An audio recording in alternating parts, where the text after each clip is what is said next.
Bawa kaima shalaya melan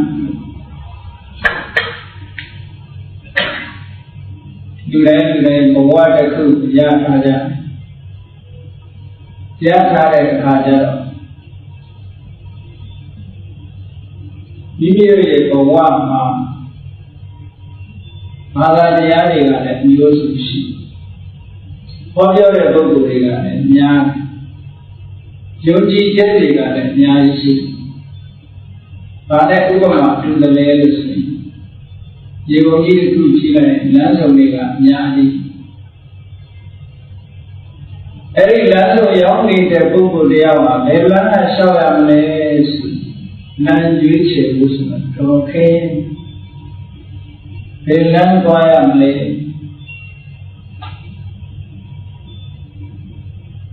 Tigre ke mane jiwa Ada diari Ekule deku Tunji dah mahu Memang dia lu piore ayari ane ekule deku Tunji Tunji dia kajar deku wa Memang lu piore dan deku jala maaf sendiri Mana amal duit cepoya sama si solusi duit cepo kemudian amak kaima. Tetapi ya bawa kayu, melana syawam le buku duit cepo kemudian amak yeci. Pura pada dia orang mata amak le, duit kan dia buku isi dia. Upama le Yang nama kebencian diri, new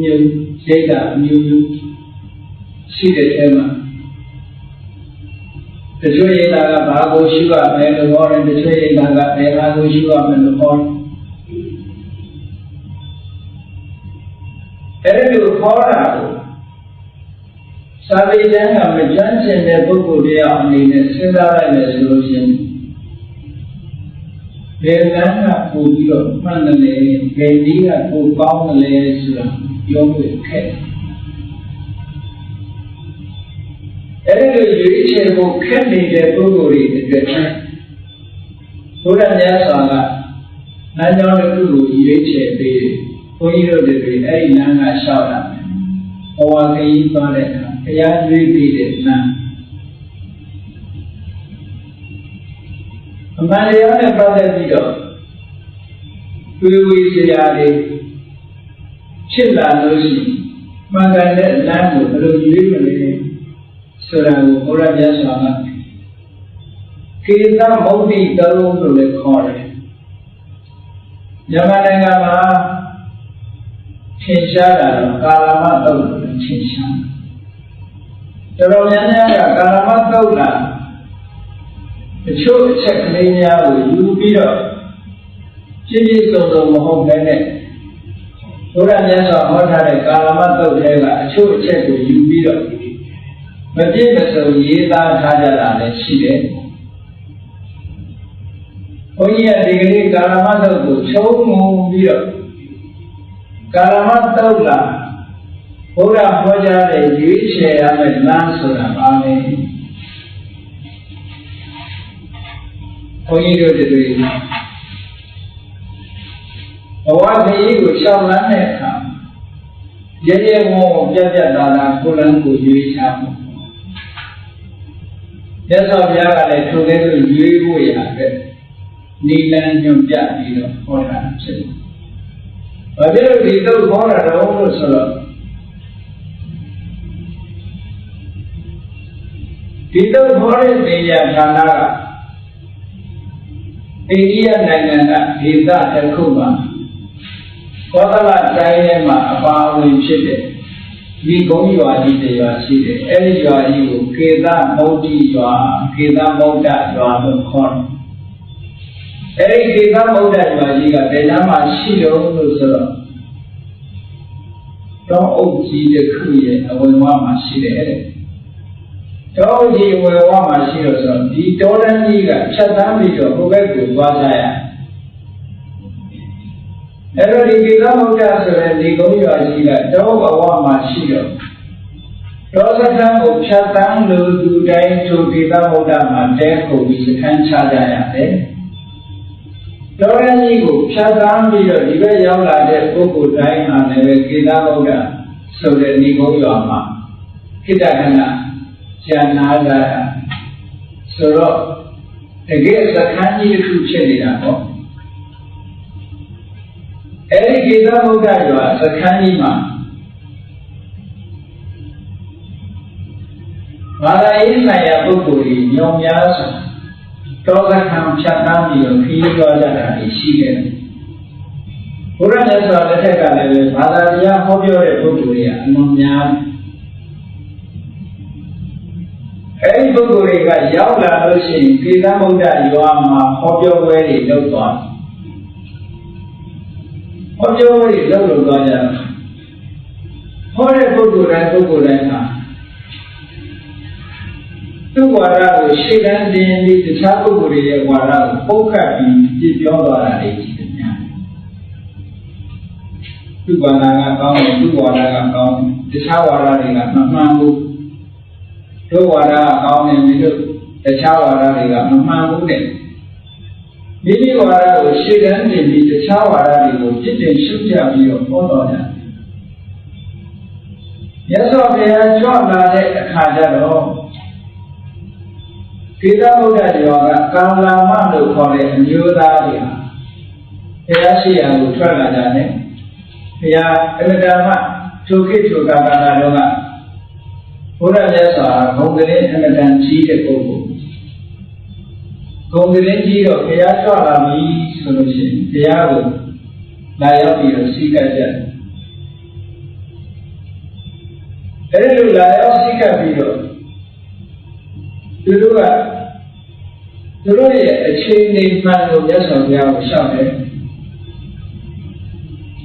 ဘုရားဘာသာတွေတော့ဟုတ်မှာမဟုတ်ဘူးအားလုံးမှာဘုရားဘာသာမဟုတ်ဘူးသို့တော့နာမည်ကျော်ကြားတဲ့ဘာသာရေးခေါင်းဆောင်တူလာဆိုပြီးတော့လာရောက်ပြီးတွေ့ကြတဲ့သဘောပဲအဲ့လိုတွေ့တဲ့ချိန်မှာလူတွေကဘာလျှောက်တယ်ဆိုတော့ရှင်ဘုရားတဲ့ဘာသာရေးဆရာတွေဟာခိုင်းပြီးကဘာသာရေးအမျိုးမျိုးကဒီကေသဗုဒ္ဓရောက်လာကြတယ်ဗျာရောက်လာပြီးတဲ့အခါမှာသူတို့ဘာသာတရားသူတို့ရဲ့အယူဝါဒကောင်းကြောင်းဟောပြီးတော့တခြားအယူဝါဒတွေကိုတော့မမှန်ဘူးဆိုပြီးတော့ပြစ်တင်ရှုတ်ချသွားကြတယ်ဗျာအဲ့ဒီလိုကြီးပဲသွားတော့တပည့်တော်တို့မှာဘယ်ဟာကအမှန်တရားလဲဘယ်ဟာကမမှန်ဘူးလဲဆိုတာရွေးချယ်ဖို့ခက်နေတယ်ဗျာဘယ်သူပြောတာမှန်ပြီဘယ်သူပြောတာမှားတော့တပည့်တော်မှာရွေးချယ်ဖို့ခက်တယ်ဟောဒီကနေ့ကြီးလည်းဒီလိုအခြေအနေပဲလောကမှာဘာသာတရားရဲ့တစ်ခုနဲ့တစ်ခုမတူဘူးမတူတဲ့ဘာသာတရားတွေကိုကြည့်လိုက်ရင်ဟောဘုဘာသာကကောင်းလို့ဒီဘာသာကောင်းလို့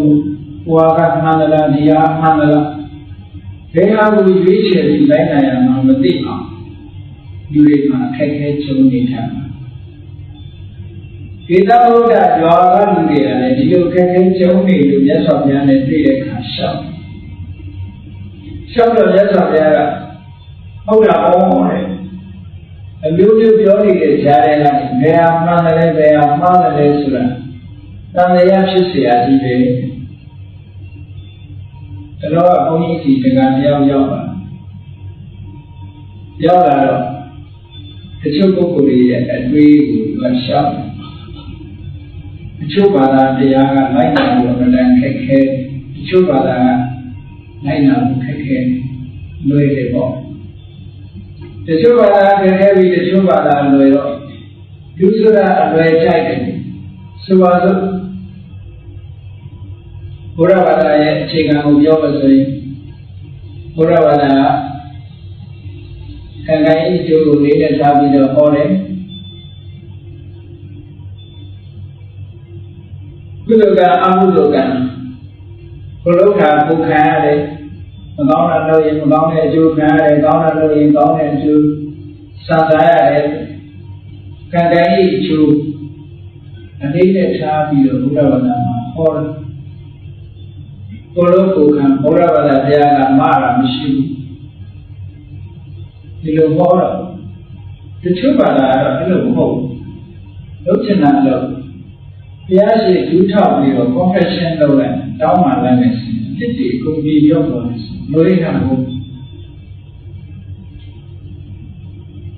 လွယ်တော့စိတ်ကူးထဲမှာသူတို့ဘယ်လိုပေါ်တော့လို့ဆိုတော့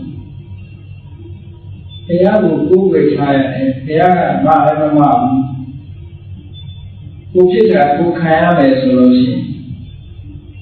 မလည်းဘုရားကိုယ်ဝေရတာကိုကောင်းလားဒီလိုအတွေ့အကြုံတွေပညာရှိ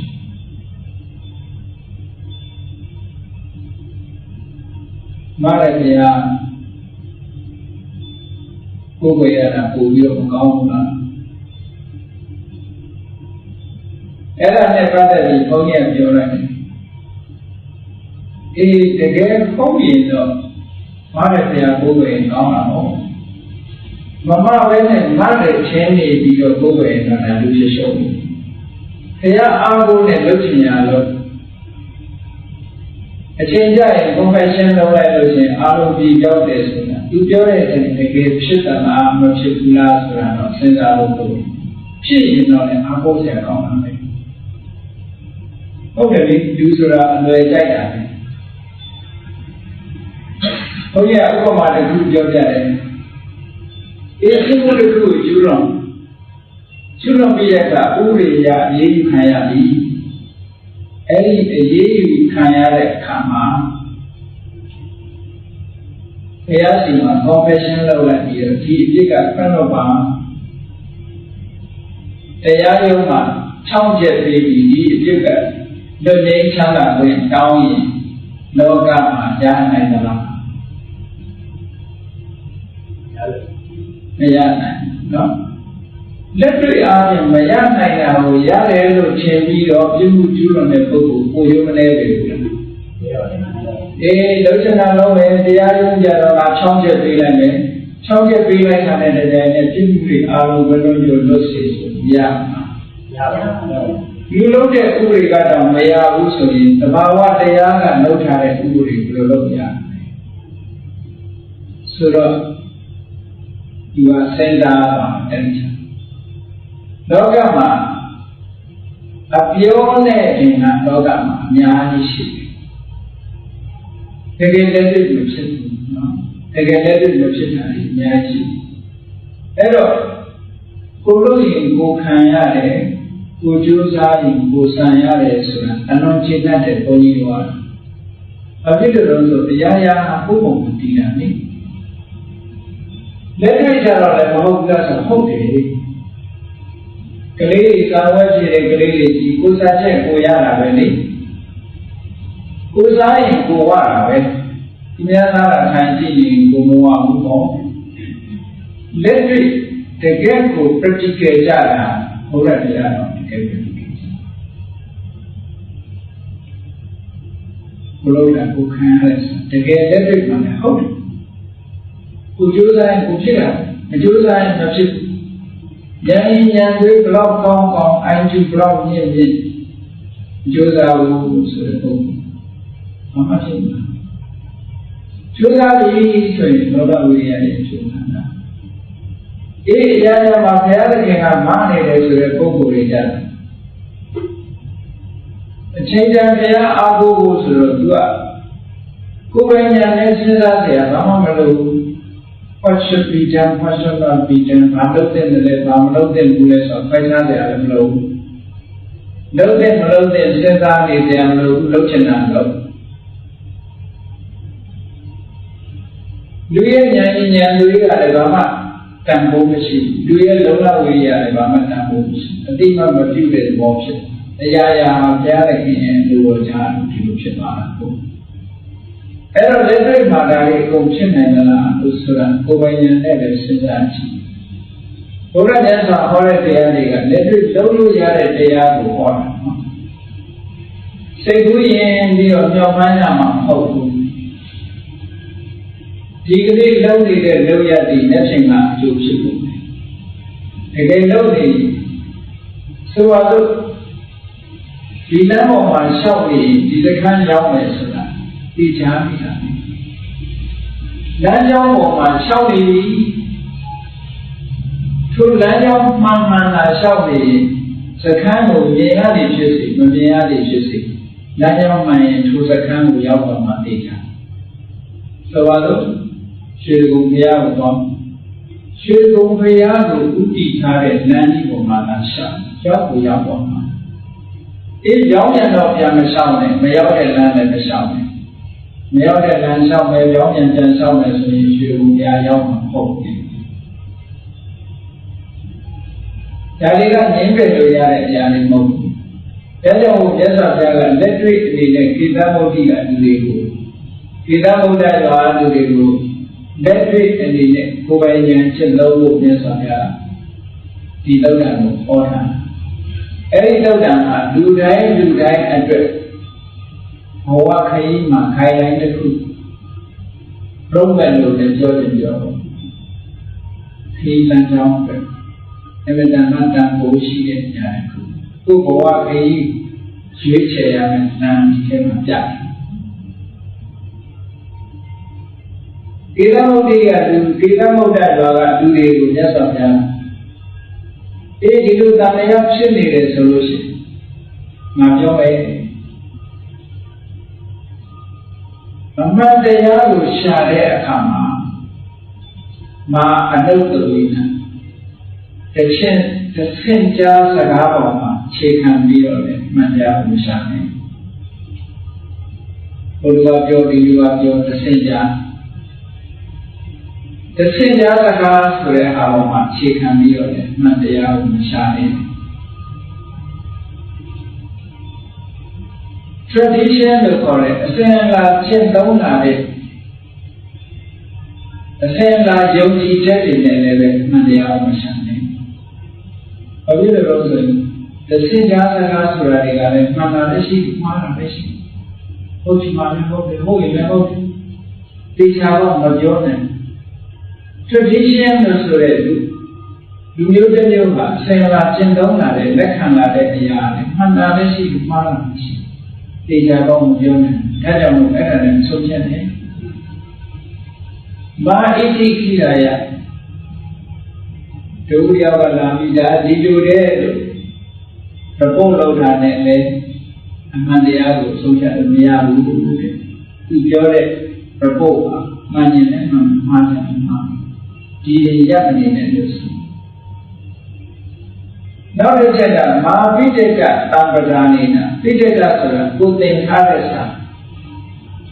ကိုသင်ထားတဲ့စာနဲ့ကိုက်ညီတယ်ဆိုရုံနဲ့လည်းပဲအမှန်တရားကိုဆုံးဖြတ်နိုင်ပါဘူးစာထဲမှာဒီတိုင်းပါတာပဲစာအုပ်ထဲမှာဒီလိုရေးထားတာပဲဆိုတာနဲ့လည်းမှန်တရားကိုဆုံးဖြတ်နိုင်ဘာဖြစ်လို့လဲဆိုစာအုပ်ထဲမှာရေးထားတာမှားတယ်လည်းမှားမှန်တယ်လည်းမှန်ဟုတ်ပြောလို့ရတယ်ကလေးကမှနိုင်ငံတကာမှာအင်္ဂလိပ်ဘာသာနဲ့ရေးထားတယ်ဘုဒ္ဓဇင်ဆိုတဲ့ခေါင်းစဉ်တက်ထားတဲ့စာအုပ်တော်များများကိုယ်ယူဝါဒတွေနဲ့ရောပြီးတော့ရေးထားတဲ့စာအုပ်တွေတော်များမြတ်စွာဘုရားရဲ့အာဘောအတိအကျမဟုတ်ဘဲနဲ့ကိုယ်ထင်ရမြင်ရရေးထားတာမျိုးတွေအများကြီးပဲရှိတယ်။ခေါင်းစဉ်တက်တာတော့ဘုဒ္ဓဇင်နဲ့ဒီစာအုပ်ထဲပါတယ်ဆိုပြီးတော့အကုန်လုံးစာအုပ်ထဲကပါတဲ့အတိုင်းနဲ့မှန်တယ်လို့ဒီလိုမတွေ့ရဘူးတဲ့ဗျာ။မှန်တရားရှာလို့မရဘူး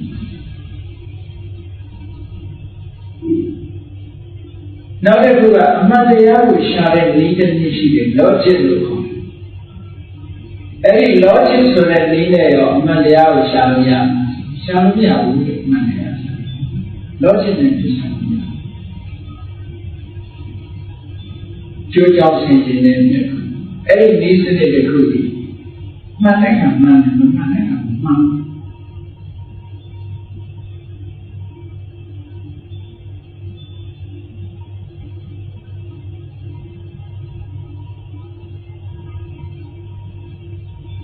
ကျိုးကြောင့်ဆင်ခြင်တဲ့ဆိုတော့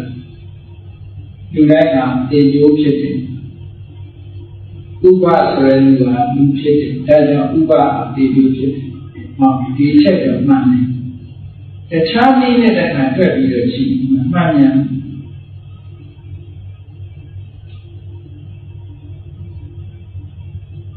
ဲ့ဒီဖြူတော့အယောင်ရှိတယ်ကိုဖြူတဲ့ငှက်တကောင်ကိုကြည့်ပြီးငှက်ကဖြူတယ်ဒါကြောင့်မို့ကြီးကန်းကြီးဖြူတယ်လို့ဆိုမှားပါမယ်အဲ့လို logic နည်းနဲ့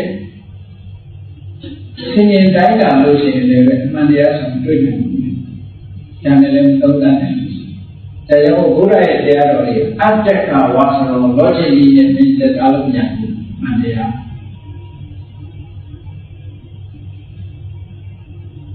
။တခါတည်းကျတော့ inference လို့ခေါ်တဲ့အနုမာနဆိုတာမှန်းဆပြီးတော့ကြည့်ဆိုပါတော့တရားပင်ကတရားသီးတစ်လုံးကိုဒီပင်ကတရားသီးကိုစွတ်ပြီးတော့စားကြည့်လိုက်တယ်တရားသီးကချင်းတဲ့တရားသီးတွေ့ပါတွေ့တဲ့အခါကျတော့ဒီတရားသီးချင်းတယ်လို့ကြားတဲ့တရားသီးတွေလည်းအကုန်အချင်းကြီးပဲလို့ဒီကုန်းဆွဲရင်မမှန်ဘူးချိုးတဲ့အသီးလည်းရှိတယ်ဒီလိုဒီဟာသတ်တာများတယ်လို့မဟုတ်ချိုးတဲ့နေပြီးလည်းရှိသေးတယ်အဲ့ဒါမျိုးလို့ပေါ့ inference ဆိုတာလည်းပဲသိပြီးအမှန်တရားကိုရှာတဲ့အခါလုံလောက်တဲ့ဆုံးဖြတ်ချက်ကိုမပေးနိုင်ပါဘူးအကျိုးကိုကြည့်ပြီးအကြောင်းကိုဆုံးဖြတ်တာအကြောင်းကိုကြည့်ပြီးတော့အကျိုးဆုံးဖြတ်တာဒါကိုအနုပါဒလို့ခေါ်တယ် inference အဲ့ဒါနဲ့လည်းအမှန်တရားဆိုတာဆုံးဖြတ်လို့မရဘူးတဲ့လောကမှာအမှန်တရားကိုလူတွေလက်ခံနေကြတာဒါတွေပေါ်မှာအခြေပြုနေကြနောက်တစ်ခုကအာဃာရပရိဝိတက်ကဝိသန္နလို့ခေါ်တယ်ကျိုးကြောင်းဆင်ခြင်ပြီးတော့ဖြစ်ဒါတွေကတော့အကြောင်းနဲ့အကျိုးနဲ့စီလျော်တယ်လို့ဆိုပြီးတော့အမှန်တရားကိုရှာလို့မရဘူးတဲ့အဲ့ဒါလွယ်တဲ့အခါလွယ်သွားနိုင်တယ်ဒါကြောင့်သိကြတဲ့အရာမဟုတ်ဘူးနောက်တစ်ခုလူတွေကအမှန်တရားကိုရှာတဲ့အခါမှာမာနဲ့ရှာနေရှိဒိဋ္ဌိဒိဋ္ဌာနဲ့ခန္တီတာကိုယ်ကအမျိုးမျိုးတွေးခေါ်ပြီးတော့တန်နေတဲ့လို့ယူထားတဲ့အယူဝါဒနဲ့ကိုက်နေလို့ရှိရင်လက်ခံကြတယ်။ငါကြိုက်တဲ့အယူဝါဒနဲ့တွေ့ငါအချင်းနဲ့ကိုက်ငါအမြင်နဲ့တော့မှန်တယ်လို့ဆိုပြီးတော့ကိုယ်အမြင်လေးနဲ့မှန်လို့ရှိရင်လည်းမှန်တရားလို့ဒီလိုလက်ခံရတယ်။အဲ့ဒါလည်းပဲစိတ်ချရတဲ့အရာတစ်ခုမဟုတ်ဘူး။နောက်တစ်ခုလူတွေကအမှန်တရားကိုရှာတဲ့အခါမှာဒါလေးကတော့မှတ်သားထိုက်တယ်ဟုတ်တယ်ယုတ်တိရှိတယ်ဆိုတာလေးနဲ့အမှန်တရားကိုလက်ခံရတယ်ရှေ့ဆက်မစဉ်းစားဘူးဒါလည်းပဲစိတ်ချရတဲ့အကြောင်းတရားတစ်ခုမဟုတ်ဘူးနောက်ဆုံးတစ်ခုမြတ်စွာဘုရားကမာသနနောမောကတုဒီပုဂ္ဂိုလ်ကြီးကတော့တို့ရဲ့ဂုရုကြီးပဲဆရာကြီးပဲသူပြောတာတွေမှန်ရမယ်လို့ဒီလိုလည်းပြောမှာဆုံးဖြတ်ဂုရုမဆရာဆရာပြောတာပဲဆရာစကားဆိုပြီးတော့မှန်တရားလို့ဒီမဆုံးဖြတ်ပါနဲ့အခုပြောခဲ့တဲ့အချက်တွေအမှန်တရားကိုဆုံးဖြတ်တဲ့အခါမှာအာဟုယုံကြည်လောက်တဲ့အကြောင်းတရားတွေမဟုတ်ဘူးတဲ့မြတ်စွာဘုရားအာဟုယုံကြည်လောက်တဲ့အကြောင်းတရားဆိုကိုယ်တိုင်လက်တွေ့သိတဲ့ပုံမှာအခြေပြုပါကိုယ်တိုင်သိထားတဲ့အချက်ပုံမြတ်စွာဘုရားကဟောတယ်အေးလောဘဆိုတဲ့သဘောတရားဒေါသဆိုတဲ့သဘောတရားမောဟဆိုတဲ့သဘောတရားပြည့်ရှိတာလားပြည့်မရှိဘူးဓမ္မလိုပြောရရင်ငရဲရှိတာလားမရှိဘူးလားကိုယ့်အကိုစဉ်းစားကြည့်ငရဲရှိတာမရှိတာပြည့်ရှိတာမရှိတာဘာနဲ့တိုင်းတာဒေါသဖြစ်လာပြီဆိုလို့ရှိရင်ထင်ရှားတယ်ပြောကိုယ်စိတ်ထဲနှလုံးထဲမှာဒေါသဆိုတာဝင်လာတာနဲ့တိုင်းနဲ့စိတ်နှလုံးရဲ့အေးချမ်းမှုတွေလည်းလို့ဆုံးရှုံးသွားတာဒေတာပေါ့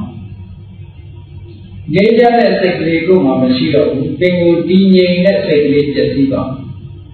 အဲ့ဒါဒီပဲအဖြစ်ဖြစ်သွားပြီပေါ့ဒါဒီပဲဆိုးကျိုးခံရပြီပဲနောက်ဘဝငရဲရောက်တာမရောက်တာအသာဒေါသဆိုတာလေးကဖြ ဖြစ်လာတာကောင်းမလားမကောင်းဘူးလားစဉ်းစားကြည့်ဖြစ်လာတဲ့အချိန်ကနှလုံးသားကိုပူလောင်စေအရာရာကိုမချင်မနှက်ဖြစ်လာအတွေးတွေကလည်းပဲရိုင်းဆိုင်တဲ့အတွေးမျိုးတွေတွေးလာတယ်ဒေါသဖြစ်လာလို့ရှိရင်ပြုံးရှင်တဲ့မျက်နှာပျက်စီးသွားတယ်ဒီလိုကိုလုံးအလားဆက်ဆက်တုံးလာတယ်ပြင်းထန်လာလို့ရှိရင်ဟောတခါကပြောပြီးဆိုတဲ့အခါမှာလည်းကျင်လာတဲ့ဆရာလုံးမထွက်ဘူးတဲ့မကြောက်မနာတာစကားမျိုးကိုပြောရဲလာ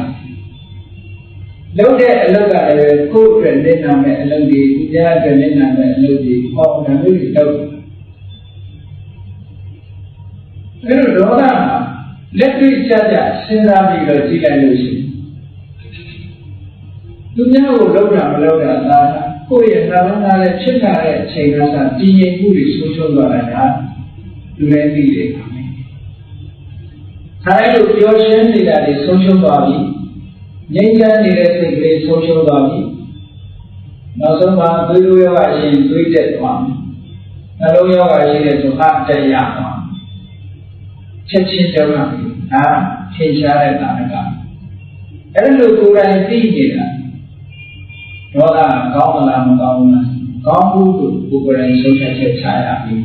။သက်သာပြားကအဲ့ဒါကိုပေါ်လို့ဖြစ်တယ်။ဒီဘာဝတရားတွေဘယ်တရားကပဲဒေါသကောင်းတယ်လို့ဒီလုံးချင်တာတွေလို့ငါရှိဝန်ခံလိုက်လို့ရှိရင်အပြစ်တွေကုန်ကြောက်တယ်။ဖြစ်ပြီးသားအပြစ်တွေဘယ်လိုလုပ်ကြောက်ဒေါသကြောင့်ဖြစ်လာတဲ့အကျိုးဆက်တွေဆုံးရှုံးပြီးသွားပြီနှလုံးသားထဲမှာအမုန်းတရားဝင်လာတဲ့နေရာနဲ့အေးချမ်းတဲ့စိတ်နှလုံးတွေဆုံးရှုံးသွားပြီတည်ငြိမ်တဲ့စိတ်ကလေးတွေဆုံးရှုံးသွားပြီမပြောတဲ့နာတွေပြောပြီးသွားပြီမလုပ်တဲ့နာတွေလုပ်ပြီးသွားပြင်လို့ရတော့ဘူး What should be done cannot be undone လုပ်ပြီးသားတဲ့လူကမလုပ်ဘူးလို့ပြောလို့ရတော့ဒီကမှားခြင်းချွတ်ချော်တဲ့အားတစ်ခုဖြစ်သွားအဲ့တော့ဒီလောဘဒေါသဆိုတဲ့ဘာဝတရားမှာပြစ်ရှိလားမရှိဘူးလားဖြစ်ဆိုတာဘာလို့မကောင်းတဲ့ကျိုးတွေပြီးအဖြစ်ပြီးပြစ်ရှိလားမရှိဘူးလားဆိုရှိတာပေါ့ပညာရှိတွေကရှင်းမသနာကဲ့ရလားကဲ့တာပေါ့ဒေါသကိုဘယ်သူမှမရှိပါဘူးဘယ်ပညာရှိကမှအေးဒေါသဆိုတော့ကောင်းတယ်စိတ်ဆိုးတာကောင်းတယ်ဘယ်သူမှမပြောပြောကြလို့ရှိရင်ဒီခန္ဓာစိတ်မဆိုးကြတဲ့တရားနဲ့တရားသိအောင်နေကြတယ်ဒါပဲပြောမှာလူကြီးကမင်းတို့ရံဖြစ်ကြတရားနဲ့တရားမတည့်ကြတဲ့မုန်းကြလို့ဘူးမှမဟုတ်ဘူးနော်အေးတို့တူပဲလောဘဆိုတဲ့သဘောတရားနဲ့စဉ်းစားကြည့်လောဘဆိုတဲ့သဘောတရားကကောင်းမလားလို့ကိုယ့်ကိုယ်ဆန်းစစ်ကြည့်ဒီလူဆိုတာလောဘတော့ရှိမှာပဲကိုယ်ပစ္စည်းကိုနှမျောတာကိုယ်ပစ္စည်းကိုလိုချင်တာကိုယ်သားမရဖို့ကိုယ်တတ်မဲ့တာကိုယ်မိသားစုကိုကိုယ်တွေ့တာဒါအပြစ်လားလို့မေးကြတယ်အပြစ်ဆိုဒီမှာမကောင်းတဲ့အကျိုးကိုလည်းဆောင်းတာနဲ့တင်ဖို့ကဲလောဘရှိလို့ကိုယ်ပစ္စည်းကိုနှမျောတာကိုယ်ပစ္စည်းကိုတွေ့တာကိုယ်မိသားစုပေါ်မှာကိုယ်တွေ့တာအပြစ်မရှိဘူးလို့ထင်သလားဘယ်လိုအပြစ်ရှိတော့ဆိုရင်တွေ့ကြလို့ရှိရင်ဘာဖြစ်တော့ဆိုရင်တောကဖြစ်တယ်တောကဆိုတဲ့ဆိုးကျိုးကိုဘယ်သူကယူလာတာလဲဆိုတော့ဘာကယူလာဒါအနည်းဆုံးပြည့်နေတွေ့ကြတဲ့နေရာမှန်တယ်ညတောကဆိုတာလားပဲတောကဆိုတာကောင်းတဲ့အရာလားဆိုကောင်းစိတ်ကူတဲ့ရရှိတဲ့ပုဂ္ဂိုလ်တွေပုံပြီးတော့ဆိုပြီးဟိုပြီးခဲ့ပြီးပါလေသာသမီတွေနဲ့ပတ်သက်လာဟောအချိန်တန်လို့အိမ်ပြန်မရောက်ဘူးဆိုလို့ရှိရင်တမျိုးမျိုးနဲ့အိမ်ပြောတာဖြစ်အမျိုးမျိုးတွေးတယ်အပြင်ထွက်သွားပြီဆိုရင်ဘာများဖြစ်လာမလို့ကားရှိတဲ့ပုဂ္ဂိုလ်ကလည်းကားမောင်းသမားနဲ့အပြင်လွတ်လိုက်ရပြီဆိုရင်ကားအိမ်ပြန်မရောက်မချင်းတိုက်ရလာမှာလားမှောက်ရလာမှာလားနဲ့ဟောတောကရှိမရှိတယ်တောကဖြစ်ပစ္စည်းရှိတဲ့ဆိုတာပစ္စည်းအတွက်ကြောင်းကြ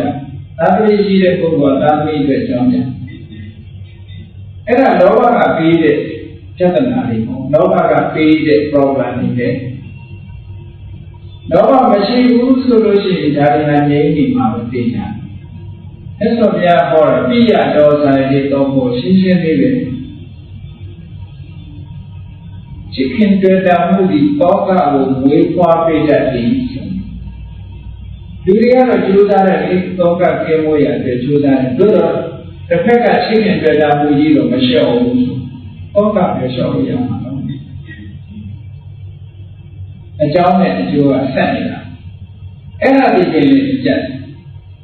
ကဲဒီလောဘကို control လုပ်ရင်လည်းမလုပ်ဘူးဆိုလို့ရှိရင်ဒီလောဘကဘာဖြစ်လာတော့လို့ဆိုကိုယ်ပစ္စည်းလိုချင်တဲ့လောဘဒီကိုယ်ပစ္စည်းတွေမကဘူးသူများပစ္စည်းကလိုချင်လာပြီဆိုရင်ဟောကြာဆုံးမှုတွေဖြစ်သွား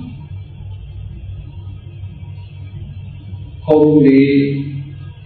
အများတိုင်းမှုတွေကြာဆုံးမှုကျိုးလုံးမှုတွေဟာဟောဒီလေလောဘကြောင့်ဖြစ်တယ်အဲ့တော့လောဘရဲ့အတိတ်ကလောက်ထင်ရှားဒါကြောင့်မလို့လောဘကိုပညာရှိတွေကဒီမကောင်းဘူးလို့ပြောကြတယ်ဒါလည်းတွေ့ပဲမကောင်းဘူးလောဘမထိန်နိုင်ဘူးဆိုရင်သူပုဂ္ဂိုလ်ဒီတာမန်လူကောင်းတစ်ယောက်ကနေပြီးအကိုးလို့သမုတ်ခံရအကိုးဆိုတဲ့ဘဝရောက်သွားပြီဓမြဆိုတဲ့ဘဝရောက်သွားပြီဘယ်သူကပေးလိုက်တဲ့နာမည်လဲဆိုရင်လောဘကပေးလိုက်တဲ့နာမည်အကယ်၍သာသူများပစ္စည်းလိုချင်တဲ့လောဘမျိုးမရှိဘူးဆိုရင်သူဒီတကိုးရမြဖြစ်ရောက်နိုင်ဘယ်နည်းမှမရထို့တူပဲမောဟဆိုတဲ့ဘာဝတရားရှိသူကရင်ရင်ကလေးရဲ့မောဟဆိုတာအေးတူဝေးနေတာဘာမှပြဿနာမရှိဘူးလို့ထင်မောဟကကိုပြဿနာရှိတယ်သူလုံးတဲ့နာရဲ့မလုံးတဲ့နာရဲ့ပြောမသိတော့ဘာတွေဖြစ်တယ်ဆိုမလုံးတဲ့နာတွေလုံးတယ်လုံးတဲ့နာကြတော့မလုံးတော့အဲ့တော့မလုံးတဲ့နာကိုလုံးလို့ရှိရင်အဖြစ်ဖြစ်တယ်လို့ပဲလုံးတဲ့နာကိုမလုံးတဲ့နေလို့ရှိရင်အဖြစ်တူတူပဲအဲ့ဒီနှစ်ခုလူတွေကတော့ထင်ကြတယ်အာဒီလူကမလုံးတဲ့နာတွေလုံးတာကိုမလုံးတဲ့နာကိုလုံးနေတာအဖြစ်လို့ထင်နေကြတာလုံးတဲ့နာမလုံးလို့ရှိရင်လည်းအဖြစ်ပဲဆိုရုံနဲ့နာတာတူတူပဲအဲ့ဒါလူကြောင့်ဒီလိုဖြစ်ရတာလို့ဆိုမောဟဖြစ်မလုံးတဲ့နာကိုလုံးတယ်လုံးတဲ့နာကိုမလုံးလို့ဒီအတွက်ကြောင့်ဆုံးရှုံးနေတာမှုတွေညောင်ရတာဖြစ်လာတယ်ဒီစဉ်းစားကြည့်လိုက်တဲ့အခါကျတော့ဟောဒီလောဘတို့ဒေါသတို့မောဟတို့ဆိုတဲ့လူတွေရဲ့တဏ္ဍာမှာဖြစ်နေတဲ့သဘာဝတရားတွေကုသိုလ်လားအကုသိုလ်လားလို့ကိုယ်ကိုစမ်းစစ်ကုသိုလ်ဆိုတာကောင်းကျိုးချမ်းသာတွေကိုပေးတဲ့သဘောတရားအကုသိုလ်ဆိုတာမကောင်းကျိုးကိုပေးတဲ့သဘောတရားမကောင်းကျိုးဆိုကိုယ့်ရဲ့တဏ္ဍာမှာ problem တွေဖြစ်စေတရားနဲ့ကြောင့်မတူဘူး problem မျိုးမျိုးတက်စေအဲ့တော့အခြေဆုံးကြည့်လိုက်တဲ့အခါကျတော့ကောင်းကျိုးပေးတယ်မရှိဘူးကောင်းကျိုးတွေပေးတာလောဘကလည်းမကောင်းတဲ့ကျိုးသက်ဆောင်တယ်ဒေါသကလည်းမကောင်းတဲ့ကျိုးသက်ဆောင်တယ်မောဟကလည်းမကောင်းတဲ့ကျိုးသက်ဆောင်တယ်အဲ့ဒါမျိုးလို့အောက်ဘူးအပြစ်ရှိတာအပြစ်ကင်းတာလို့ဆိုရင်ဖြစ်ဆိုတာသူများတွေကရှုပ်ချရမလားပြဿနာကိုမဖြစ်စေဘူးလားဖြစ်စေတဲ့တရားတွေကြည့်တယ်အဲကြောင့်ပြစ်ရှိတယ်ပညာရှိတွေကကဲ့ရဲ့ရှုပ်ချရမယ့်တရားလားပညာရှိတွေကချီးမွမ်းတဲ့တရားလားဆိုတော့တကယ်ပညာရှိတွေကရှုပ်ချတဲ့တရားတွေဒါတွေကမကောင်းဘူးလို့ရှုပ်ချတဲ့တရားတွေအဲ့ဒီတရားတွေကိုလက်ခံကျင့်သုံးနေတဲ့ပုဂ္ဂိုလ်တယောက်ဒီကောင်းကျိုးချမ်းသာရပါလားဆိုရင်မရဘူးဆင်းရဲဒုက္ခတွေရတယ်ဒါလက်တွေ့ကိုယ်ကိုယ်တိုင်စဉ်းကျင်စဉ်းစားလို့ရတယ်ပေါ်မှာဖြေထုတ်ဒီနေရာမှာ tradition နဲ့ဆုံးဖြတ်တာမဟုတ်ဘူးနော်စာပေကျမ်းဂန်နဲ့ဆုံးဖြတ်တာလည်းမဟုတ်ဘူး logic နည်းနဲ့တွေးပြီးပြောတာလည်းမဟုတ်ဘူးလက်တွေ့နည်းနဲ့ပြောတာခုနပြောတဲ့ inference ဆိုတဲ့အနုမာနလည်းမဟုတ်ဘူးကိုကြိုက်လို့ပြောတာလည်းမဟုတ်ဘူးမှတ်သားလိုက်တယ်ဆိုတဲ့အချက်ကြောင့်လည်းမဟုတ်ဘူးဆရာကြီးရဲ့စကားပဲဆိုတာလည်းမဟုတ်ဘူး tradition နဲ့မဆိုင်ဒါကြောင့်အမှန်တရားဆိုတာခုနပြောတဲ့ tradition တွေ report အရာစေဒါတွေလည်းဆုံးဖြတ်ရမယ်ဟာမဟုတ်ဘူးတဲ့ကိုယ်လည်းလက်တွေ့နဲ့ဆုံးဖြတ်ပါမြတ်စွာလောဘဒေါသမောဟဆိုတဲ့ဒီတရားတွေရှိနေတဲ့ပုဂ္ဂိုလ်တယောက်ဒီမကောင်းတာတွေလုပ်နေတယ်ဘလို့ကအမှန်တမ်းအရေးကြီးတယ်လုပ်တယ်ဆိုတဲ့ကမှားနေမှုတွေဖြစ်တယ်ကောင်းတယ်မကောင်းတယ်ဆိုတာနဲ့ပတ်သက်ပြီးအားနဲ့ဆုံးဖြတ်ကောင်းတယ်မကောင်းဘူးဆိုတာကြိုက်တဲ့ကြိုက်တဲ့ဆုံးဖြတ်မှုများကိုကြိုက်ရင်ကောင်းကိုမကြိုက်ရင်မကောင်းဘူးဒီလိုမဟုတ်ဘူးတက္ကဝရမှာမြတ်စွာဘုရားကစံလေးပေးတယ်မကောင်းဘူးဆိုတာပြောတာတော့မကောင်းဘူးဆိုတာနာတံကမ္မံကတံသာတိယံကတ္တဝအနိတ္တပတိယတအတုကိုကောရောဓံဝိပါကံပတိတိမကောင်းတဲ့မှုဆိုတာဘယ်လိုမှယံကတ္တဝအနိတ္တရုပ်ပြီးတဲ့နောက်ကျတော့မှားလိုက်လေခြင်းဆိုပြီးစိတ်ထဲနှလုံးထဲမှာပူလောင်စေတဲ့အလုပ်မျိုးတဲ့မကောင်းဘူးတုံ့ပြန်လာတဲ့အကျိုးတရားကိုခံစားရတဲ့အခါမှာလည်းစိတ်မိတ်ပြီးတော့ငုံငိုယိုယိုနဲ့စိတ်မိတ်ပြီးတော့ခံစားရတဲ့အခါမျိုးဖြစ်ပေါ်စေတယ်အဲ့ဒါမှမကောင်းဘူးလေကောင်းမှုဆိုတာကြတော့ဘယ်လိုဟာတော့တိသကမ္မံကတံသာတုယကတ္တဝနာလိတ္တလုတ်ပြီးတဲ့နောက်မှာဘာမှမှားလိုက်တာလို့ပူပန်စရာမရှိဘူးတဲ့အဲ့ဒီအလုပ်မျိုးကကောင်းတယ်ယတပတိကျော်သူမဲ့တော့ဝိပါကံပတိတိအကျိုးတရားရောက်လာတဲ့အခါမှာလည်းဝမ်းမြောက်တဲ့တာပျော်ရွှင်စွာခံစားရတဲ့အခါမျိုးဒါကောင်းမှုကောင်းမကောင်းလဲကောင်းမှုနဲ့မကောင်းမှုမြတ်စွာဘုရားကအဲ့ဒါကိုစံထားပြီးတော့ဟောတာကာလမအကျိုးသားတွေလက်ဆောင်ပြကချိပုဂ္ဂိုလ်ရဲ့လက်တွေ့ဆုံးကြတဲ့ဘယ်သူဟောတာမှန်တယ်ဘယ်သူဟောတာမှားတယ်လို့လုပ်နေနေဒါတွေသစ္စာနဲ့လက်တွေ့နဲ့ဆုံးဖြတ်တယ်တစ်ဖက်ကမြတ်စွာဘုရားဟောတယ်ဒီလောဘနဲ့ဆန့်ကျင်မဲ့အာလောဘဒေါသရဲ့ဆန့်ကျင်မဲ့အာဒေါသမောဟရဲ့ဆန့်ကျင်မဲ့အာမောဟအာလောဘဆိုတာ generosityလောဘနဲ့ဆန့်ကျင်မဲ့သဘောတရားဆုံးလွတ်နိုင်တယ်ပေးကမ်းနိုင်တယ်တွေ့တာမှုမရှိဘူးအာလောဘဆိုတဲ့အတွေ့အကြုံကင်းတဲ့သဘောကလေးဖြစ်လာပြီဆိုရင်စဉ်းစားကြည့်ဥပမှုကရောကြမတွေ့တာနဲ့ဒီတိုင်းနဲ့မဥပမှုဆိုတော့ပစ္စည်းဥစ္စာကိုသိနှမျောတဲ့ပုဂ္ဂိုလ်နှမျောတဲ့ဆိုတော့ပုဂ္ဂိုလ်ကြီးလေးကိုစုံစုံမဲ့မဲ့နဲ့သိတွေ့တာတဲ့ပုဂ္ဂိုလ်နဲ့ဘိုးပစ္စည်းပေါ်မှာအသုံးပြုတော့လည်းသိမတွေ့တာတဲ့ပုဂ္ဂိုလ်အဲ့ဒီနှစ်ခုဟာသူပစ္စည်းကိုအကြောင်းပြုပြီးတော့တောကတွေ့တာတဲ့ပုဂ္ဂိုလ်ကတောကဖြစ်မတွေ့တာတဲ့ပုဂ္ဂိုလ်ကတောကမဖြစ်ဘူးဒီဒီကမှဖြစ်ဘူးသိတွေ့တာတော့လို့ရှိရင်တော့ဒီကနေ့ထဲမှာလည်းသာသမီတွေပေါ်မှာသိချစ်တဲ့ပုဂ္ဂိုလ်ကအတွေ့အကြုံသိချီလို့ရှိရင်တောကပို့ချီတချို့မိဘကမှန်တမ်းတော့ပဲသာသမီတွေပေါ်မှာထားတဲ့ဒီကေဖခင်ကသိကြည့်တောကမဖြစ်ဘူးပေါ့သူကသူရဲ့အရွယ်ရောက်ပြီဆိုပြီးတော့ဖြေသိမ့်နိုင်တယ်အာလောဘဆိုရင်ဒီသဘောတရားမိမိတဏ္ဍာမှာဖြစ်လာတဲ့ကြိုင်နဲ့ကောင်းတာတွေကိုစဉ်းစားတယ်အများကိုကူညီဖို့စဉ်းစားလာတယ်ပါဝါခြင်းကိုကူညီဖို့စဉ်းစားလာတယ်ဟောကောင်းတဲ့သဘာဝတရားတွေအဒေါသဆိုတာဒီပေါ်လာတာနဲ့ကြိုင်နဲ့မုန်းတိမှုဆိုတာမရှိဘူးအလုံးပေါ်မှာအကျိုးစီးပွားလိုလားတဲ့မေတ္တာဆိုတဲ့သဘောတရားလေးပေါ်လာမုန်းတရားကင်းတဲ့နှလုံးသားပိုင်ရှင်မှာသာဝရငြိမ်းချမ်းတယ်အဲကြောင့်မို့မေတ္တာအကျိုး7မျိုးလို့မြတ်စွာဘုရားဟောတာလေနှလုံးသားထဲမှာအမုန်းတရားမရှိဘူးဆိုတဲ့ပုဂ္ဂိုလ်ရဲ့စိတ် သင်္ခါရငြိမ်းချမ်းနေတဲ့အတွက်ကြောင့်ချမ်းသာအိပ်ဆက်ချမ်းသာနေရလို့အိမ်မဆိုးကင်းစောင့်ရင်းမှန်များလူသားလေးဖြစ်နာပြီးဖြစ်နေဆိုတဲ့အကျိုးတရားရ။ဘာဖြစ်လို့ရတော့ဆိုသူကအေးစစ်ပြီးပဲလေအပူပင်သိမရှိသူများပေါ်မှာမုန်းတာဒီတာမရှိသည့်အတွက်ကြောင့်သူစိတ်နှလုံးကအေးချမ်းနေတော့အိပ်ဆက်တဲ့ကောင်မှလည်းချမ်းသာတာပဲအိပ်ရာတိုးတာလည်းအမုန်းမရှိသည့်အတွက်ကြောင့်ဘာမှဘယ်သူမှလည်းသူကမမုန်းဆိုတော့သူနှလုံးသားကအမြဲတမ်းအေးချမ်းအိမ်မဆိုးခင်အမုန်းတရားကင်းပြီးတော့ကြီးကြီးအေးမြနေတဲ့နှလုံးသားပိုင်ရှင်စိတ်နှလုံးချောက်ချားွယ်ရာအိမ်မက်တွေဘယ်တော့မှနိုင်မဲရစားမမဲ့ဆောင်ခြင်းကများလူသားလေးချစ်နာလေးချစ်မှာပေါ့အမုန်းတရား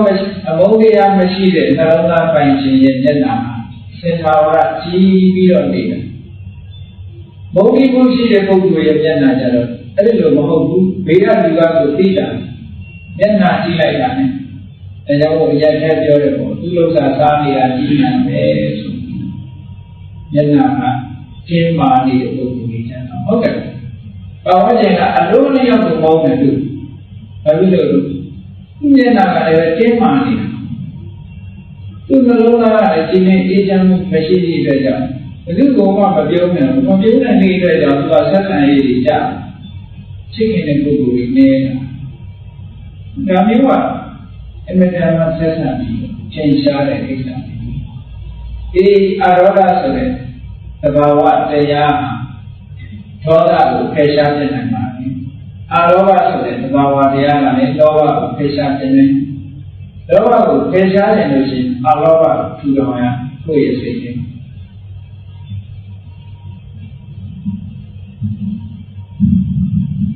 ဒေါသကိုအမုန်းတရားကိုဖယ်ရှားပြချင်လို့ရှိရင်လည်း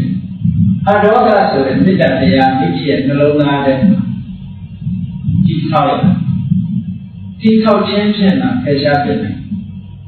ယောဂဖြစ်ရင်ဘာလို့ကထိုယောဂပြောက်တဲ့ဆေးတောက်ဆေးကလည်းယောဂကိုဖယ်ရှားနိုင်တာတို့တူပဲတဘာဝတရားတွေမှာလည်းအပြန်အလှန်နေရှိတယ်လောဘကိုဖယ်ရှားခြင်းအလောဘကိုဒီဆောက်ရမယ်သူတို့နှစ်ခုကအလင်းနဲ့အပေါင်းလိုပဲတူတူမနေဘူးအမောင်ရှိနေအလင်းရှိဘူးလင်းရှိနေအမောင်ရှိဘူးတိုင်မဖြစ်နိုင်အလောဘဒီလောဘကိုဖယ်ရှားပြတယ်အဒေါသဆိုတဲ့မေတ္တာတရားဒီဒေါသကိုဖယ်ရှားပြတယ်အမောဟဆိုတဲ့ဉာဏ်ပညာဒီမောဟဖယ်ရှားပြနိုင်တယ်ဆိုတော့ဒီအလောဘအဒေါသအမောဟဆိုတဲ့သဘာဝတရားတွေဟာဒီလိုရဲ့ရှင်တဲ့နှလုံးထဲမှာဖြစ်လာပြီဆိုရင်ကောင်းကျိုးချမ်းသာတွေဖြစ်ပေါ်တယ်အမောဟအတိတ်ကဉာဏ်ပညာသောတာရမှာအမောဟကနေမောဟကိုဖယ်ရှားပြလိုက်ရင်သူပုဂ္ဂိုလ်ဒီလုံးတဲ့မလုံးတဲ့ရှင်းရှင်းကြီးမြင်လာမြင်သည့်အတွက်ကြောင့်မလုံးတဲ့တာကိုသူရှောင်တဲ့လုံးတဲ့တာကိုလုံးတယ်လုံးတဲ့တာလုံးသည့်အတွက်ကြောင့်ကောင်းကျိုးချမ်းသာတွေရတယ်မလုံးတဲ့တာကိုမလုံးသည့်အတွက်ကြောင့်ကောင်းကျိုးချမ်းသာတွေရတယ်။ဒါအမောဟရဲ့ဆင်းရဲဒါကြောင့်မို့လို့အလောဘအရောဂအမောဟဆိုတဲ့ဒီသဘာဝတရားတွေဟာဆိုးကျိုးကိုပေးတဲ့အကုသိုလ်လားကောင်းကျိုးကိုဖြစ်ပေါ်စေတဲ့ကုသိုလ်လားလို့ဆိုတော့ကိုယ်ကိုစဉ်းစားကြည့်တာပညာရှိတွေကဲ့ရဲ့တရားလားချီးမွမ်းတဲ့တရားလားဆိုလူတွေကချီးမွမ်းတဲ့တရားပဲပညာရှိတွေချီးမွမ်းတဲ့တရားပဲလက်ခံချက်တော်လိုက်တယ်ဆိုရင်ကောင်းကျိုးချမ်းသာတွေရစေနိုင်တဲ့တရားတွေပဲလို့ဆိုတော့အဲ့ဒီသုံးချက်ဒီ tradition နဲ့လည်းမဆိုင်ဘူး PRC ဆိုတဲ့သင်ညာစကားနဲ့မဆိုင်ဘူး Paramara ဆိုတဲ့ tradition နဲ့လည်းမဆိုင်ဘူး ETPR ဆိုတဲ့ report နဲ့လည်းမဆိုင်ဘူးပိဋကသံဃာနာလို့ခေါ်တဲ့စာပေကျမ်းဂန်နဲ့လည်းဆိုင်တာမဟုတ်ဘူးစာရဲပါလို့ဆိုတာနဲ့လည်းမဟုတ်ဘူးlogic နည်းနဲ့စဉ်းစားဆင်ခြင်တာလည်းမဟုတ်ဘူးအနုမာနနည်းနဲ့စဉ်းစားဆင်ခြင်တာလည်းမဟုတ်ဘူးအကြောင်းကျိုးဆင်ခြင်ပြီးတော့အကြောင်းပြတာလည်းမဟုတ်ဘူးတကယ်ကိုသဘာဝကိုကကိုယ်ပိုင်ဉာဏ်နဲ့သိနိုင်တဲ့သိလာတဲ့အချက်အကြီးပဲဖြစ်ပါလေ အဲ့ဒါပြောကြတယ်မြတ်စွာဘုရားဒီကာလမယောကသူတွေကာလမကေသဗုဒ္ဓယောကသူတွေကာလမမျိုးသားတွေတန်လျာဖြစ်နေတာကိုယ့်ဟာကိုယ်ပိုင်ဉာဏ်နဲ့ဆုံးဖြတ်ပြီးလောက်ရမှာပါလဲလို့ဆိုရင်မကောင်းဘူးလို့သိရင်ဆုံးဖြတ်ကောင်းတယ်လို့သိရင်လက်ခံခြင်းတော့ဘုရားနဲ့လုပ်တယ်ရသော်ဘုရားကရွေးချယ်ရမယ့်လမ်းလေးကိုကာလမအမျိုးသားတွေကိုလမ်းညွှန်ချက်ပေးအမှန်တရားကိုရှာတဲ့အခါမှာဒီအစေဆိုတဲ့စကားစင်ညာစကားနဲ့လည်းမရှာနဲ့ tradition ဆိုတာလည်းမရှာနဲ့စာပေကျမ်းဂန်နဲ့လည်းမရှာနဲ့ကိုယ်ပိုင်ဉာဏ်နဲ့ရှာဒါမြတ်စွာဘုရားလမ်းညွှန်ချက်ဆရာစကားဆိုပြီးတော့လည်းလက်ခံမှထားကိုယ်ပိုင်ဉာဏ်နဲ့ရှာလိုက်လို့အဖြေထွက်လာနိုင်တယ်အဖြေကဘာထွက်တော့ဆိုရင်မကောင်းဘူးလို့အဖြေထွက်ရင်ချက်ချင်းဆုံး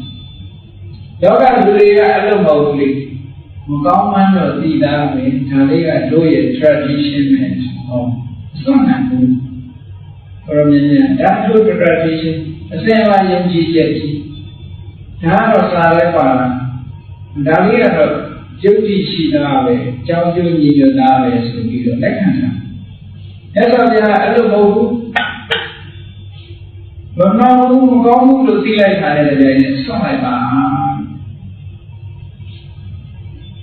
အေးကောင်းတယ်လို့သိလို့ရှိရင်လက်ခံချက်တော့မှနောက်နေ့ချမ်းသာနေပါမယ်ဟောလူတွေကတော့အဲ့လိုမဟုတ်ဘူးကောင်းမှန်းမသိကောင်းမှန်းမသိရှင်းတော့ကျတော့လက်တော့မြတ်စွာဘုရားလမ်းညွှန်ချက်ကအမှန်တရားကိုရှာဖွေပြီးတွေ့လာလို့ရှိရင်မှန်မှန်သိရင်ချက်ချင်းဆုံးမှန်မှန်သိရင်ချက်ချင်းလက်ခံကျင့်တော်လို့ဒါလူတရားအတွက်ကိုယ်တည်းကိုယ်ဒီအတွက်ဒါလုံလောက်နေသို့တော်မြတ်စွာဘုရားကာလမတုံနဲ့ဆက်ဟောသည်လူဆိုတာတဲ့တယောက်တည်းနေတာမဟုတ်နယ်လုံးမိသားစုနဲ့နေဆိုဆိုင်ရှိကိုမိသားစုရှိတယ်လို့ပါဝင်နေတာဆွေမျိုးသားချင်းတွေရှိတယ်မိတ်ဆွေသင်္ကားရှိအပေါင်းအသင်းနဲ့နေတာရတော့ချက်အပေါင်းအသင်းနဲ့နေတဲ့အခါကျတော့ဘယ်လိုနေရမလဲဆိုတဲ့လမ်းညွှန်ချက်ကိုမြတ်စွာဘုရားဒီတုတ်တန်မှာဆက်ပြီးဘယ်လိုနေရမလဲလို့ဆိုရင်အပေါင်းအသင်းနဲ့မှနေလို့ရှိရင်လူတွေကြားထဲမှာနေအမုန်းတရားကိုဖယ်ရှားပြပြီးကိုယ် society member တွေရဲ့ကောင်းကျိုးချမ်းသာကိုလိုလားတဲ့ဆရာအများကောင်းကျိုးကိုမှဆောင်ရွက်နေဆိုတဲ့စိတ်လေးကိုရမှာအဲ့ဒါကိုမေတ္တာလို့ခေါ်အဲ့ဒီမေတ္တာတရားနဲ့ society မှာနေပါအဲ့ဒီလိုမေတ္တာတရားနဲ့နေတဲ့အချိန်မှာဒုက္ခရောက်လာတဲ့ပုဂ္ဂိုလ်တွေနဲ့တွေ့လာတယ်ဒုက္ခရောက်လာတဲ့ပုဂ္ဂိုလ်ကြအဲ့ဒီဒုက္ခကလွတ်ရလွတ်ကြောင်းဝိုင်းဝန်းကူညီဖြေရှင်းပေးပါကရုဏာနဲ့society ထဲမှာတချို့ကအောင်မြင်ကြီးပွားနေတဲ့ပုဂ္ဂိုလ်တွေရှိတယ်အဲ့လိုအောင်မြင်ကြီးပွားလာတဲ့ပုဂ္ဂိုလ်တွေကြဝမ်းမြောက်လိုက်ပါတဲ့ appreciate it try သဘောပေါက်ပြီးဝမ်းမြောက်ဝမ်းသာဖြစ်ပါမဖြစ်ပါဖြစ်ခြေလာဖြစ်မနာလိုဝန်လိုမှုတွေဖြစ်တာ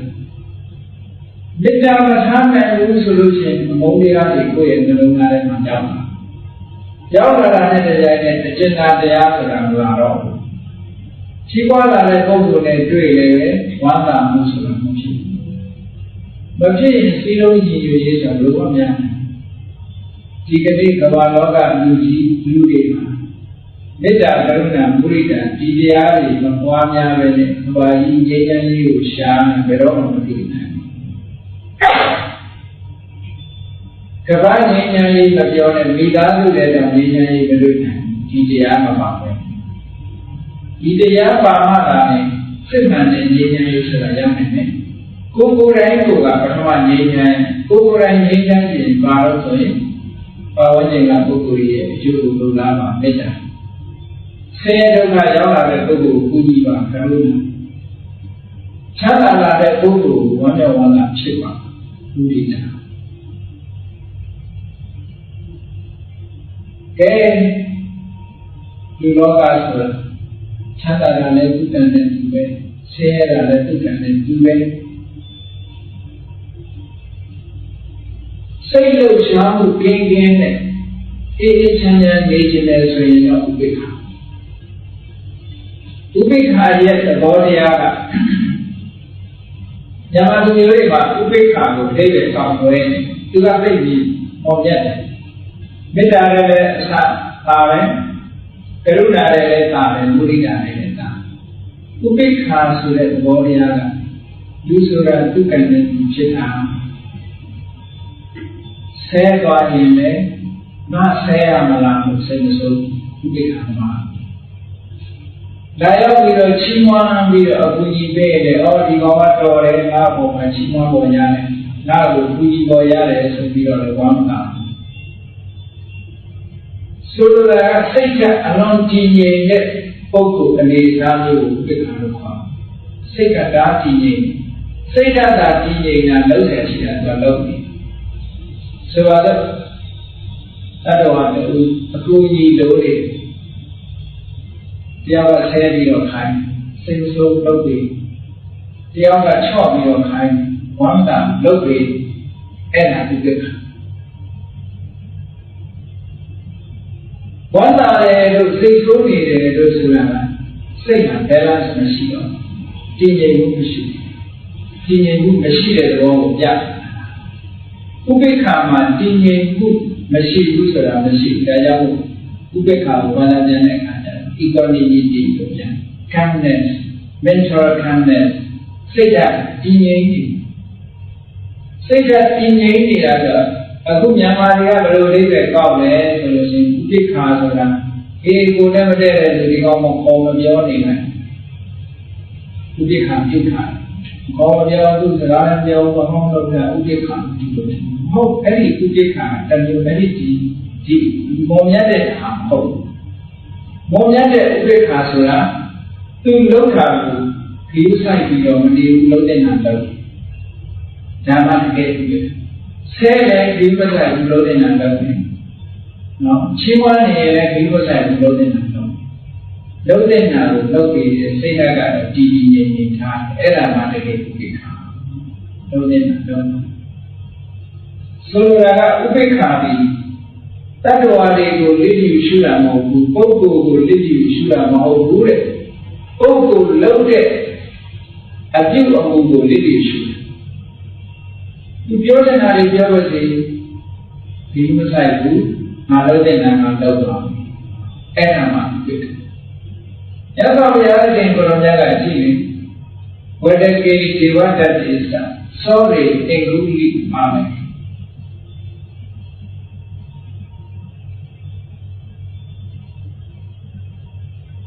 ဝတ္တကေဒေဝတ္တရသော်ဘုရားကိုတတ်ဖို့ကြိုးစားတဲ့ဒီလိုတဲ့သောရိတေဂုလိမာမေပြီးနောက်ကဓာကြီးနဲ့ခုတ်လို့လိုက်တဲ့ဒီဂုလိမာဓနပါလာဆိုတဲ့နာလာဂီရိစင်ကြီးထိုးတာလို့လာတဲ့နာလာဂီရိစင်ကြီးရာဟုလာသားတော့အဲ့ဒီ၄ယောက်အပေါ်မှာစိတ်ဓာတ်အတူညီအောင်ထားနေတယ်ဒီစဉ်းစားလို့ရှိဘုန်းကြီးတို့တွေထားနိုင်မှာအားရပါဘူးတဏှီတွေကိုစိတ်ထားနိုင်တယ်အဲ့ဒါဥပိ္ပခာခွဲခြားပြီးတော့မမြင်တော့ဘူးတတ်ဖို့ဓာတ်ချမ်းပြီးတော့လိုက်နေတဲ့ဒီဒီမှာနဲ့သားတော်ရာဟုတ်လားခွဲခြားပြီးမမြင်ဘူးတူတူပဲထားစိတ်ဓာတ်ကြီးငြိမ်ဘာဖြစ်လို့မြတ်စွာဘုရားစိတ်ဓာတ်ကြီးငြိမ်လို့ဘုရားလောဘမှာမရှိတာဒေါသမှာမရှိတာဘယ်လိုက်တယ်ဆိုတာလောဘလို့ဒေါသလို့ပဲလိုက်တာလောဘဒေါသမောဟကပဲလိုက်တာလောဘဆိုရင်ဘယ်လိုက်ပြီးသံဃာကတိဒေါသဆိုရင်လည်းဘယ်လိုက်ပြီးဒေါသကတိအမှန်တည်းရင်လည်းဘယ်လိုက်တယ်မောဟကတိကြောက်လို့ဘယ်လိုက်တယ်ဒေါသကတိပဲရကတိဟောအဂတိ၄ပါးဆိုဒီမှာလောဘဒေါသမကင်းတဲ့ပုဂ္ဂိုလ်တွေမှာလ လောဘဒေါသရိပ်နိုင်မှုလို့ဆိုတယ်လောဘဒေါသကင်းတဲ့ပုဂ္ဂိုလ်ရဲ့စိတ်ကငြိမ်းနေဘယ်လားဖြစ်နေဒီကောနေကြီးအမြဲတမ်းတိမှတ်တည်ငြိမ်နေတာဟိုဘက်အစွန်ဒီဘက်အစွန်လှုပ်ရှားခြင်းနဲ့မရှိဘူးတိမှတ်တည်ငြိမ်သွားတာအဲ့ဒီလိုဖြစ်အောင်မေတ္တာကရုဏာမုဒိတာဆိုတဲ့တရားတွေပွားများပြီးတဲ့အခါအဖြစ်အမြင်ဆုံးဖြစ်တဲ့ဥပိ္ပခတရားပွားရတယ်။အဲ့ဒီဥပိ္ပခတရားပွားလိုက်ပြီဆိုရင်ဒီပုဂ္ဂိုလ်ကတကယ်သူတော်စင်ဖြစ်သွားတယ်။အလုံးမြင့်မြတ်သွားပြီ။ကြည့်ဒီမေတ္တာဆိုတဲ့နှလုံးသားကနည်းနည်းစိတ်လှုပ်ရှားမှုရှိနေနေဘူး။သူကအကျိုးစီးပွားတွေတတ်တော်တွေချမ်းသာကြပါစေဆိုတဲ့သူကလှုပ်ရှားမှုတွေရှိ။ကရုဏာနဲ့ကရုဏာတဲ့စိတ်ဆိုတော့စိတ်လှုပ်ရှားမှုတွေတခုမုဒိတာကလည်းဝမ်းသာတာဆိုစိတ်လှုပ်ရှားမှုတွေတခုငြိမ်းချမ်းမဟုတ်ဘူးအဲ့ဒါတွေကတေချာစဉ်းစားကြည့်ပေါ်ကိုယ်စိတ်လေးကိုဝမ်းသာနေတာနဲ့စိတ်ဒီကနာနေတဲ့စိတ်ရဲ့ဝမ်းသာနေတဲ့စိတ်ရဲ့ဖြစ်တဲ့အခါမှာဘယ်လိုနေစိတ်ငြိမ်းချမ်းမှုရှိလှုပ်ရှားမှုတွေပါ emotion တွေရှိဥပိ္ပခါကျတော့ emotion ဆိုတာလုံးဝမရှိတော့ဘူးဘယ်နဲ့ဖြစ်လဲငြိမ်းတယ်အဲ့လိုငြိမ်းနေတာပို့ပြီးတော့ဆင်တန်းနေတယ်ဆိုဆိုင်ဒီမှာနေတဲ့အခါမှာအဲ့လိုမေတ္တာကရုဏာမုဒိတာဥပိ္ပခါနဲ့နေပါမြတ်စွာဘုရားရွေးချယ်ရတဲ့နာမည်ကိုဒါဘယ်တရားဘယ်ဘာသာလို့ပြောတာမဟုတ်ဘူးလူတိုင်းကျင့်သုံးနိုင်တရားကြီးရှိတယ်နော်မှန်ပါဗျာကဲနောက်တစ်ခုမြတ်စွာဘုရားဟောတဲ့နေရာမှာခေါင်းကအမှန်တရားကိုရှာဖွေပြီးပေးတယ်။ကိုယ်ပိုင်ဉာဏ်နဲ့ရှာလို့အဖြေတွေ့တယ်မကောင်းဘူးလို့ဖြေသေးရင်ပဲ။ကောင်းတယ်လို့ဖြေသေးရင်ကျင့်သုံး။သုဒ္ဓယိမနေတဲ့အခါမှာမေတ္တာကရုဏာမုဒိတာဥပိ္ပခာနဲ့နေ။ဟောဘဝကိုယ်ဘောဓိလျှောက်ဖို့ရတယ်ညာလုံတော့လူတယောက်ပဲလုံတော့ဒါပေမဲ့ပြဿနာလေးတစ်ခုကကျန်နေတယ်။မဖြေရှင်းနိုင်တဲ့ပြဿနာကျန်နေတယ်။အားချမ်းနေလို့ကဲဘုန်းကြီးတို့တွေစဉ်းစားကြည့်နာဘဝဆိုတာဘယ်ဖြစ်အောင်မှာဒီလိုလည်းကြတယ်သိပ္ပံမှာလည်းကြရနာဘဝဆိုတာရှိတယ်မရှိတချို့ကမရှိဘူးဟောတယ်တချို့ရှိတယ်ပေါ့ဘာသာတရားတွေမှာနော်တချို့ဘာသာနာဘဝရှိတယ်တချို့ဘာသာနာဘဝမရှိဘူးကဲရှိတယ်မရှိဘူးကိုလည်းသိတယ်ဘာလို့လဲကဲတချို့ဘာသာပြောတဲ့အကုသိုလ်ကိုလုပ်ထားတဲ့အကုသိုလ်တွေကကိုခံရမယ်လို့ပြောဒီတချို့ဘာသာကျတော့ကိုခံရမလို့ထာဝရဘုရားရှိခိုးထောက်ပြီးတော့တောင်းပန်နိုင်လို့ရှိရင်အကုသိုလ်တွေကဆန်းဆိုတာတရားအကုန်လုပ်တော့အဲ့ဒါလို့ကိုယ်ရဲ့ချက်ကြီးရှိနေပြီပဲကြာမိမိတို့ကိုယ်ပိုင်ဉာဏ်နဲ့ခေါတာကလောဘဒေါသမောဟအလောဘဒေါသအမောဟကိုတွေ့တော့ဆင်ခြင်လို့ဆင်ခြင်သုံးသပ်လို့ရတဲ့အဖြေကိုရနိုင်ပါမလားရနိုင်နော်ကျွန်တော်ဘဝနောက်ဘဝကိုဘယ်လိုလုပ်ပြီးတော့ဖြေရှာနောက်ဘဝဖြေဖို့မှလားမဖြေဘူးကိုလုပ်ရတဲ့အကုသိုလ်တွေအကျိုးခံရအောင်မှလားမခံဘူးလားအကုသိုလ်တွေကအကျိုးပေးတယ်လားမပေးဘူးလားဆိုတာဒီနဲ့တတ်တယ်လားအဖြေမထုတ်နိုင်ဘူးလေအဲ့ဒီလိုအဖြေမထုတ်နိုင်တဲ့အခါမှာမြတ်စွာဘုရားတေချာတာလို့ဆိုပြီးမှအဖြေမထုတ်နိုင်တဲ့အခါကျတော့တေချာတဲ့လမ်းကိုရွေးခိုင်းတာဘယ်လိုရွေးမလို့ကဲကောင်းပြီငါဒီဘဝလူတော်လူကောင်းဖြစ်အောင်နေလိုက်လူတော်လူကောင်းဆိုတဲ့စံနဲ့ကတ်ဒီဘဝလူတော်လူကောင်းဖြစ်အောင်နေလိုက်လူတော်လူကောင်းဖြစ်အောင်နေလိုက်လို့ရှိရင်နောက်ဘဝရှိတယ်ဆိုရင်လည်း okay ပဲနောက်ဘဝမှာကောင်းတဲ့ဘဝရောက်နောက်ဘဝမရှိဘူးဆိုလည်း okay ပဲဘာလို့လူကောင်းမှာလဲအဲ့ဒါဆက်စလုံးမကောင်းဘူးလားကောင်းပါဒီဘဝမှာကိုယ်ကိုလူတော်လူကောင်းဖြစ်အောင်လုပ်ခြင်းဖြစ်နောက်ဘဝရှိရင်လည်းကောင်းတဲ့ဘဝရောက်ဖို့တည်ရတယ်နောက်ဘဝမရှိဘူးဆိုတဲ့ခါဒီဘဝလူကောင်းတယ်ဟောတစ်ဖက်ကောင်းတဲ့လူတွေကဲအကုသိုလ်တွေတချို့အကျိုးပေးတယ်လို့ပြောတယ်တချို့ကလည်းconfession လုပ်လိုက်ရင်အကုသိုလ်ကအကျိုးမပေးဘူးလို့ပြောတယ်။ဒါကမှန်တယ်ကိုဆုံးဖြတ်တယ်။မဆုံးဖြတ်နိုင်လို့ရှိရင်တေချာတာတော့အကုသိုလ်ဘယ်လိုပဲနေလိုက်ပေါ့ ဟုတ်တယ်သူကပဲသူများတဲ့တတ်လို့ရှိရင်ငယ်ကြီးတယောက်ကမကြည့်ဘူးပြောတယ်ဆိုကဲမတတ်ဘဲနေလိုက်တော့မတတ်ဘဲနေလိုက်တော့အားဖြင့်ပုဂ္ဂိုလ်ကဒီဘဝမှာလည်းချမ်းသာတာနေရတယ်အကုသိုလ်ကအကျိုးပေးတယ်ဆိုရင်လည်းကိုယ်ကမတတ်သည့်အတွက်ကြောင့်အကျိုးပေးတယ်မရှိဘူးဒီအကုသိုလ်ဆိုတာမရှိပါဘူးလို့ပြောတဲ့ပုဂ္ဂိုလ်ရတယ်ကိုယ်ကလုံးဝမလုပ်ရတော့မလုံချင်းကြောင့်လည်းကိုယ်မှမရှိဘူးအကျိုးမပေးခြင်းကြောင့်လည်းကိုယ်မှမရှိဘူးဟောနှစ်ဖက်နှလုံးကောင်းတာဟုတ်တယ်အကုသိုလ်ကိုကိုယ်တိုင်ကလောက်မှမလုပ်မလုပ်တဲ့အတွက်ကြောင့်အကုသိုလ်ကအကျိုးပေးတယ်ဆိုလို့ရှိရင်ကိုယ်ကမလုပ်တဲ့အတွက်ကြောင့်အကျိုးပေးပါဘူးဒီချို့ပုဂ္ဂိုလ်ရဲ့အကုသိုလ်ကအကျိုးမပေးပါဘူးအကုသိုလ်ဆိုတာမရှိဘူးဆိုလို့ရှိရင်အကုသိုလ်မရှိဘူးဆိုရင်ပုံမှန်ကြတာတော့ကိုယ်တိုင်ကလည်းလုပ်လည်းမလုပ်ဘူးမရှိလည်းမရှိဘူးဆိုတော့တစ်ခါတော့မကောင်းဘူးလား။အဲ့ဒါကာလမတ္တမှာမြတ်စွာဘုရားဘဝခရီးမှာရွေးချယ်ရတယ်။မြတ်စွာဘုရားကငါတရားကောင်းတယ်လို့မဟုတ်ဘူးဘဝခရီးလျှောက်တဲ့အခါမှာသံတရားဖြစ်เสียကြုံလို့ရှိရင်ဒီလမ်းကနေရွေးချယ်ပြီးတော့ရှားအောင်လုပ်ဖြစ်တယ်။အဲ့တော့ဘဝမှာငါဆလို့ဆလောက်ဖြစ်နေတယ်မလို့ဘူးအခုမြတ်စွာဘုရားခင်းပြီးတော့ပေးတာဩဝါဒလမ်းကြောင်းတိုင်းရှောက်လို့ရှိရင်ဒီတို့ကငရဲကြီးတယ်လားငရဲမကြီးဘူးလားငါလောက်ကောင်းလားမလောက်ကောင်းဘူးလားမေးတယ်ငါမှမလုပ်တော့ဟုတ်ကဲ့လောက်ကောင်းလားမလောက်ကောင်းဘူးလားနဲ့မေးတယ်လေငါမှမလုပ်ဘူးအပြစ်ဖြစ်တာဆိုရင်မလောက်ကောင်းမလုပ်ရဘူးဒီလေလောဘဒေါသမောဟနဲ့ဆိုရင်ကောင်းအလောဘအဒေါသအမောဟနဲ့ဆိုရင်ကောင်းတယ်လောကောင်းလောကောင်းအဲ့ဒီနဲ့သူရှိပြီသဘာဝပဲမြတ်စွာဘုရားဟောတာသဘာဝကိုဟောတာမိဆိုတာတော့လည်းနေပေါင်း1500လဲပူတာပဲဒီကနေ့လည်းပူတာပဲနောက်လည်းပူအောင်ပါပဲဘယ်သူတိုင်တိုင်ကြီးကတော့မှာပဲပူစေမှာပဲမြတ်စွာဘုရားဟောတဲ့ဓမ္မဆိုတာ natural law the law of natureဘယ်သူမှပြောင်းလဲပြလို့မရတဲ့သဘာဝတရားကြီးကိုမြတ်စွာဘုရားਇਸ ကာလဘုရားကတွေ့ဒီတရားဘုရားကခံစင်းတာဘောရမမြတ်စွာဘုရားဗုဒ္ဓအနေနဲ့ခံစင်းတာတခုမှမရှိဘူးသဘာဝတရားကိုသိမြင်တာတွေ့ရှိတာအဖြစ်တွေတွေ့ရှိတာသဘာဝတရားကိုသိအဲ့ဒီတွေ့ရှိချက်တရားဘုန်းကြီးတို့တွေနိုင်နိုင်ရှင်းလို့ဆိုပြီးတော့ကာလမတော့မြတ်စွာဘုရားကဟောကြားတာဖြစ်ပါတယ်အဲဒီမြတ်စွာဘုရားဟောကြားတဲ့သုတ်တံကိုပဲရှင်းလင်းပြီးတော့ညမှာလို့ဘဝခရီးမှာရွေးချယ်ရမယ်လမ်းလို့အမည်ပေးပြီးတော့ဟောတဲ့တရားဒီနေရာမှာပဲဒီဆုံးဖြစ်ပါတယ်အဲဒါကြောင့်မြတ်စွာဘုရားရွေးချယ်ပေးတဲ့လမ်းကနေလျှောက်ပြီးတော့ငြိမ်းချမ်းသာယာတဲ့